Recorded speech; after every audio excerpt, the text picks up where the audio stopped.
నేటి బాలలే రేపటి పౌరులు. అలాంటి బాలలను మంచి బాట చూపిస్తూ సమాజానికి ఉపయోగపడే విధంగా తీర్చిదిద్దాలి. కానీ వారి మనసులో భయం, వెన్నులో వణుకు పుట్టే సంఘటనలు సృష్టిస్తే ఆ పిల్లలు ఏం నేర్చుకుంటారు?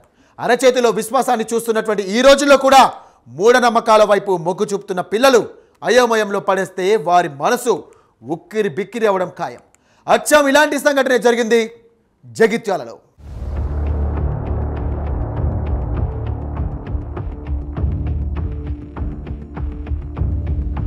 అరచేతిలో టెక్నాలజీ, ఇంటర్నెట్లో ప్రపంచాన్ని చూస్తున్న ఈ సమయంలో మూఢనమ్మకాల వైపు వెళ్తున్నారు కొందరు.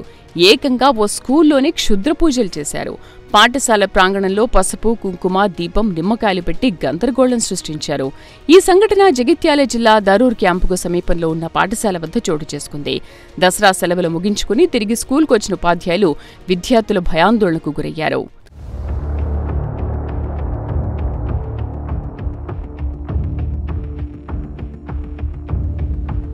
గతంలో ఇదే పాఠశాలలో ఓ పావురాన్ని చంపేసి స్కూల్ గంటకు కట్టేసి వెళ్లాడదీశారు.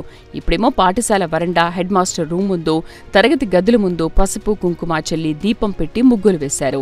కొబ్బరికాయలు, నిమ్మకాయలు కూడా పెట్టి క్షుద్ర పూజలు చేశారు గుర్తు తెలియని దుండుగులు. ఇలాంటి వాటికి భయపడొద్దంటూనే ఆ స్థలాన్ని మొత్తం క్లీన్ చేయించారు ఉపాధ్యాయులు. ఊపిరి పీల్చుకున్న విద్యార్థులు యథావిధిగా క్లాసులకు హాజరవుతున్నారు.